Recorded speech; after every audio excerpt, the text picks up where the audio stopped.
Election commission نے نون لیگی امیدواروں کو بچانے کے لیے جسٹس طارق محمود جہانگیری کو ہی ہٹا دیا۔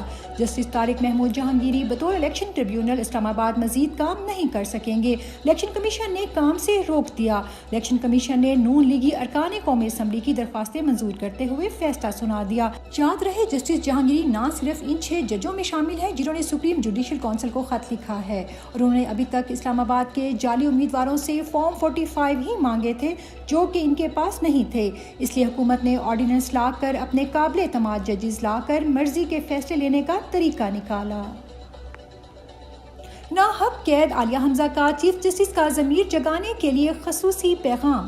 چیف جسٹس صاحب، آپ وقت کے قاضی ہیں۔ کیا آپ کو پتا ہے کس طرح انسانی حقوق کی پامالی، چادر چار دیواری کا تقدس، خواتین کی بے حرمتی ہو رہی ہے؟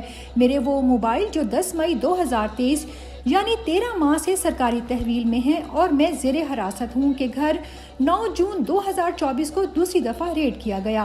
میرے کینسر سروائیور ہسبینڈ کو، میری بچیوں اور بوڑھے ماں باپ کو ہراساں کر کے ان کے موبائل چھینے گئے ہیں۔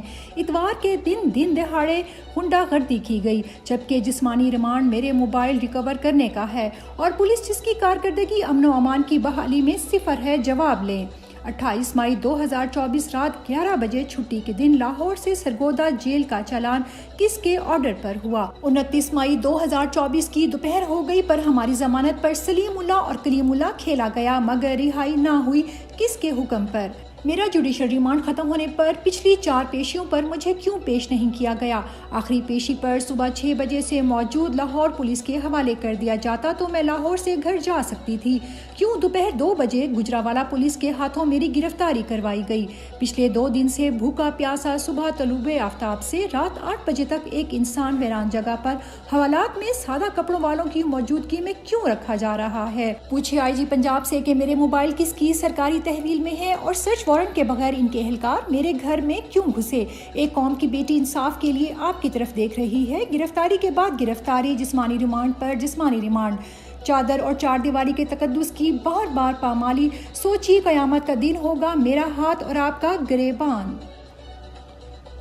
صنم جاوید کے حوصلے کے آگے مریم نواز کی بربریت جاری۔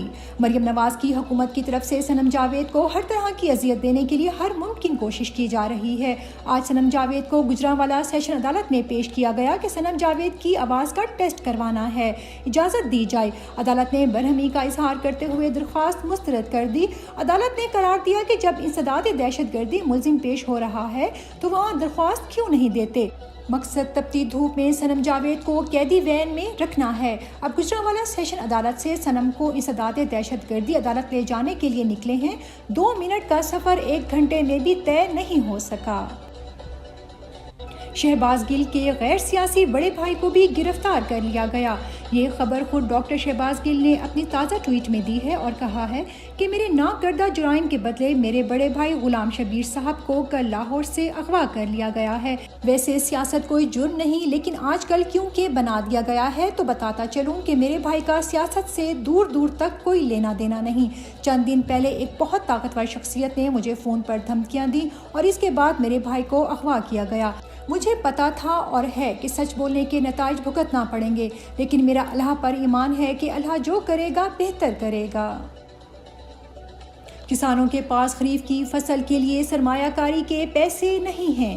نااہلی اور بد انتظامی کی وجہ سے اب کسانوں کے پاس خریف کی فصلوں میں سرمایہ کاری کے لیے پیسے نہیں ہیں۔ اگلی فصل میں پیداوار شدید گرنے والی ہے۔ 30 لاکھ ٹن گندم پہلے سے درآمد کیوں کی گئی، وہ بھی ایسے وقت میں جب آپ کے پاس ڈالر نہیں ہیں؟ یہ بہت عجیب بات ہے۔ حفیظ پاشا، ماہر اقتصادیات۔ محسن نقوی اور نون لیگ ذلت کی ایک اور پستی میں گر گئے۔ Saint opposition leader Shibli Faraz کا گھر گرانے کے لیے کٹ پتلی حکومت متحرک، گھر گرانے، خاندان اجاڑنے اور اغوا کر کے نفرتیں ہی بٹور رہے ہیں، لیکن اپنے مقاصد پورے نہیں کر سکتے، شرم کا مقام ہے۔ 9 مئی کا بیانیہ ایک بار پھر جھوٹا ثابت ہو گیا۔ سرگودا کی انسداد دہشت گردی عدالت کا اہم فیصلہ، میاں والی کے 2 مقدمات کا فیصلہ سنا دیا گیا۔